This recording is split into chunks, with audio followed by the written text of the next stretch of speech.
Good morning students.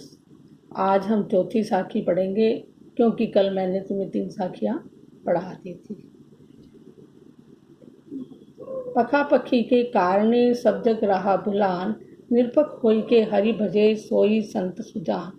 प्रस्तुत साखी में कबीरदास जी यह कहते हैं कि इस संसार के लोग वाद विवाद में पड़ करके निष्पक्ष रूप से प्रभु की भक्ति नहीं करते, तो उन्हें निष्पक्ष रूप से प्रभु की भक्ति करने की प्रेरणा देते हुए कबीरदास जी कहते हैं कि इस संसार के लोग धर्म संप्रदाय के पक्ष विपक्ष में फंस कर रह गए हैं। तो इसी कारण से वे सब संसार के लोग जो हैं ईश्वर के नाम को भूल करके आपस में लड़ाई झगड़े कर रहे हैं। निरपक होई के हरि भजे, जो व्यक्ति निष्पक्ष होकर के लड़ाई झगड़े से दूर रह करके प्रभु का भजन करता है, वही वास्तव में सच्चा ज्ञानी होता है। इसका कहने का तात्पर्य यह है कि जो व्यक्ति इस संसार के लड़ाई झगड़े से में नहीं उलझता, वही ज्ञानी कहलाता है। तो कहने का भाव यहाँ पर यह है कि मनुष्य को लड़ाई झगड़े में नहीं पड़ना चाहिए। काव्य सौंदर्य अलंकार सोई संत सुजान में अनुप्रास अलंकार का प्रयोग किया गया है। बुलान सुजान में स्वर मैत्री है। भाषा सरल सहज खिचड़ी भाषा का प्रयोग किया गया है। उपदेशात्मक शैली है। प्रसाद गुण है। शांत रस है। अब हम 5वीं साखी पढ़ेंगे। हिंदू मुआ राम गई, मुसलमान खुदाई। तो यहाँ पर कबीरदास जी ने मनुष्य को धार्मिक प्रपंचों से बचने की प्रेरणा देते हुए कहा है कि क्या हिंदू लोग जो है, हिंदू और मुसलमान दोनों ही अपने ही धर्म संप्रदाय से जुड़ जाते हैं, जिसके कारण से हिंदू लोग जो है राम राम कहते हुए और मुसलमान जो है अल्लाह कहते कहते जो है मृत्यु को प्राप्त हो जाते हैं। कहे कबीर सो जीवता।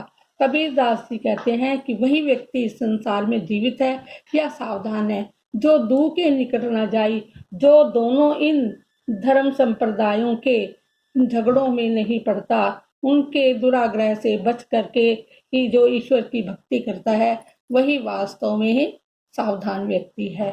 तो कहने का भाव ये है कि मनुष्य को जो है प्रभु की एकनिष्ठ होकर के भक्ति करनी चाहिए। कहे कबीर सो जीविता में अनुप्रास अलंकार है। खुदाई जाई में स्वर मैत्री है। शब्द चयन सार्थक स्टिक है। खिचड़ी भाषा का प्रयोग किया गया है। उपदेशात्मक शैली है। अब हम 6ठी साखी पढ़ेंगे। काबा फिरी काशी भया, रामी भया रहीम, मोट चून मैदा भया, बैठे कबीरा जीम। तो यहाँ पर प्रभु कबीरदास जी जो है मनुष्य को राम रहीम के भेदभाव को भुला करके प्रभु की भक्ति करने की प्रेरणा देते हुए कहते हैं कि जब मनुष्य धर्म संप्रदाय के आग्रह को छोड़ करके मध्यम मार्ग को चुन लेता है, तो उस समय जो मुसलमानों का काबा है वो काशी के समान हो जाता है और रामी भया रहीम, और राम और रहीम का भेदभाव समाप्त हो जाता है और दोनों ही जो है एक रूप में दिखाई देने लगते हैं। कहते हैं कि जिस प्रकार से मोट चून मैदा बया, जिस प्रकार से जो है मोटे आटे को पीसने से मैदा बनता है, उसी प्रकार से प्रभु के जो है अलग अलग स्थूल रूप हैं। उन स्थूल रूपों में से ही जो है वास्तव में प्रभु का वास्तविक एक ही रूप दिखाई देता है और सभी धर्मों का सार तत्व भी एक ही है। इसीलिए बैठी कबीरा जीम, कबीरदास जी कहते हैं कि उस अभेद की स्थिति में पढ़ करके तुम मैदे का भोजन करो, अर्थात ईश्वर के स्थूल रूपों को त्याग करके उस प्रभु की सूक्ष्म भक्ति को करो। तो यहाँ पर हम यही कहेंगे कि मनुष्य को जो है सभी धर्मों के भेदभाव को त्याग कर एक ईश्वर की ही भक्ति करने की प्रेरणा दी गई है। मोट चून मैदा भया में उदाहरण अलंकार का प्रयोग किया गया है। जीम रहीम में स्वर मैत्री है। शब्द चयन बड़ा सार्थक सटीक है। उर्दू भाषा के शब्दों का भी प्रयोग किया गया है, जैसे चून, जीम आदि। अब हम 7वीं साखी पढ़ेंगे। ऊंचे कुल का जन्म्या, जे करनी ऊंच ना होई, सुवर्ण कलश सुरा भरा, साधु निंदत सोई। तो यहाँ पर मनुष्य को जो है कबीरदास जी ने अच्छे कर्म करने की प्रेरणा देते हुए कहता है।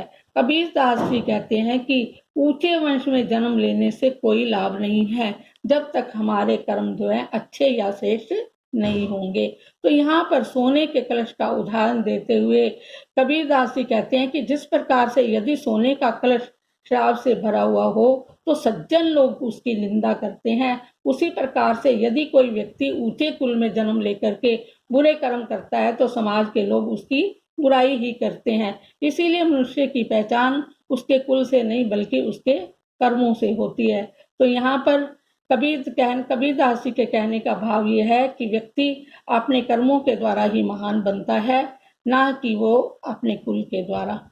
अलंकार सुवर्ण कलश सुराभरा। सुवर्ण कलश में उदाहरण अलंकार, सुराभरा में अनुप्रास अलंकार, सोई होई में स्वर मैत्री, शब्द चयन सार्थक स्टिक, खिचड़ी भाषा का प्रयोग किया गया है, उपदेशात्मक शैली है। बच्चों, आपको ये चारों साखियां समझ आ गई होंगी।